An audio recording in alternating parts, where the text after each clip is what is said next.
कनक भवन में चले जाते हैं तो उसके बाद वहां इनकी लीला होती है, मान लीला, दान लीला।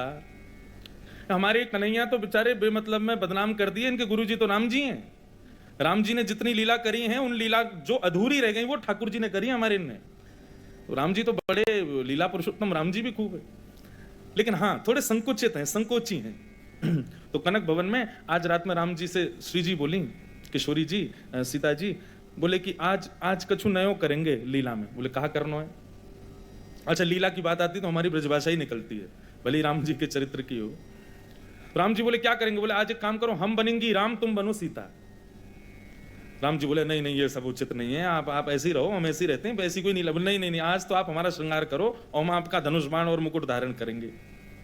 नहीं मानी श्री जी, तो फिर राम जी मान गए, बोले ठीक है करेंगे। तो पहले तो श्री जी राघव के वेश में आई, किशोरी जी, सीता जी।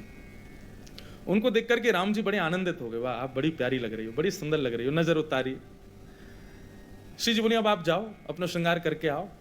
तो राम जी गए, और राम जी जैसे ही श्री जी को रूप धारण करके आए ना, तो श्री जी को मूर्छा आ गई, नेत्र बंद होने लगे, गिरन लगी।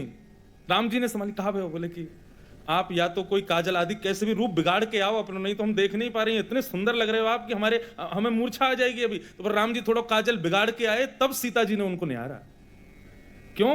बोले आप पूर्ण व्यवस्थित श्रृंगार में रहोगे तो हम देख ही नहीं पाएंगे आपको। तो राम जी बेचारे अपने काजल वाजल बिगाड़ के आए, तब सीता जी बोले हाँ अब ठीक है।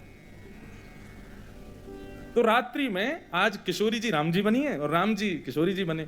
लेकिन बंधुओं, यहाँ कनक भवन के भीतर की लीला कोई और तो है नहीं, लेकिन बाहर सरजू जी के तट पर बैठे हुए गुरु वशिष्ठ, वो नेत्र बंद करके रात भर श्री जी और ठाकुर जी का स्मरण करते थे।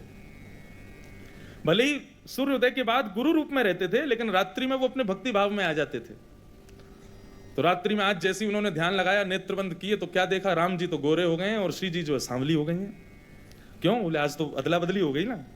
अंतःपुर का दर्शन उनको जैसे ही ध्यान में हुआ तो वो तो विचलित हो गए। बोले ये क्या हुआ? ये मुकुट पहन के धनुष धारण करके राम जी बड़े गोरे गोरे घूम रहे हैं और हमारी जानकी जी आज सांवली हो गई हैं, ये परिवर्तन कैसे हुआ? थोड़ी बहुत देर तो उन्होंने दर्शन किया, लेकिन उनके मन को समझ नहीं आया कि हो क्या रहा है। इतने में कमंडल उठाया, निकल गए कनक भवन की ओर। बोले चल के देखूं क्या हो रहा है। अब जैसे ही गुरुदेव आए तो बाहर से सखियों ने नारे लगाए, बोले सावधान गुरुदेव पधार रहे हैं। जैसे ही राम जी ने सुना, राम जी भागे। बोले अरे गुरुदेव आ रहे। गुरुदेव के लिए कोई रोक टोक नहीं थी, वो जब चाहे तब पहुंच जाए राम जी के कक्ष में। राम जी भागे, गुरु अपनी चुनरी फुनरी उतारे, बोले जल्दी जल्दी बदलो, गुरु जी आ जाएंगे अभी। काजल वाजल मिटाए, मुख की लाली मां ठीक करी, श्रृंगार वंगार सब उतारा, जल्दी पल्दी राम जी अपने रूप में आए, श्री जी अपने रूप में आ गए। जैसे ही प्रमुख द्वार में भीतर प्रवेश हुआ, वशिष्ठ मुनि आए, राम जी ने चरणों में प्रणाम किया। प्रणाम भगवान। वशिष्ठ जी बोले हम देखने आए थे। बोले क्या गुरुजी कोई दिक्कत? बोले नहीं दिक्कत नहीं, बस याद आ रही थी आप दोनों की, तो हमने कहा चलो देख लें चल के, सब ठीक तो है। लेकिन वशिष्ठ जी अपनी आंखें गाड़ के दोनों को देख रहे, कुछ तो गड़बड़ है। अंत में सब ठीक निकला तो वशिष्ठ जी वहां से जाने लगे, तो जाते जाते उनकी दृष्टि गई राम जी की मांग पे, जो कि भरी हुई थी। और जैसे ही राम जी की मांग देखी, सो वशिष्ठ जी मुस्कुरा गए।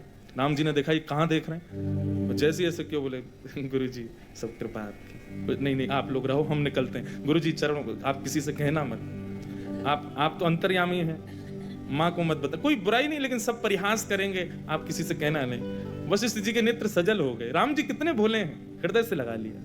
बोले आप चिंता मत करो, हम किसी से नहीं कहेंगे। और वशिष्ठ जी ने ऐसी छुपाई बात की, आज हिसार में मंच पे हम सुना रहे हैं आपको, पूरी दुनिया को पता चल गई। ठाकुर जी की कितनी भी निज लीला हो, छुपी तो रहती नहीं है, सब पता चल जाता है सब लोगों को। कितनी भी अंतरंग चर्चा हो ठाकुर जी की, कोई छुपी है तो भगवान कृष्ण बोले पत्र पढ़ के सुनाओ। कितना भी निज हो, निज रहता कहां? हमारा तो सब तुरंत पुराणों में उल्लेखित हो जाता है। क्यों?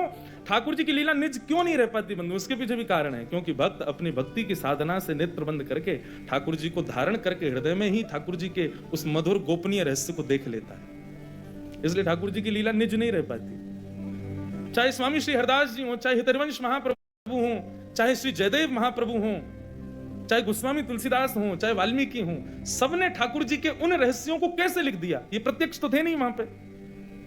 ठाकुर जी की भक्ति में ये भक्ति ही चाबी है, ठाकुर जी को नाम ही चाबी है उनकी निज स्वरूप लीला को प्रकट करने का। भगवान बोले ब्राह्मण से पढ़ के सुनाओ, पत्र में क्या भेजा है रुक्मणी ने। तो ब्राह्मण ने पहले श्लोक का पहला शब्द ही पढ़ा था, श्रुत्वा गुणान भुवन सुंदर शृण्वताम ते। अर्थ क्या है? बोले रुक्मणी जी कह रही है मैंने आपको कभी देखा नहीं है, मैं आपसे कभी मिली नहीं हूं, पर मैंने आपकी कथाओं में बहुत आपका यश सुना है।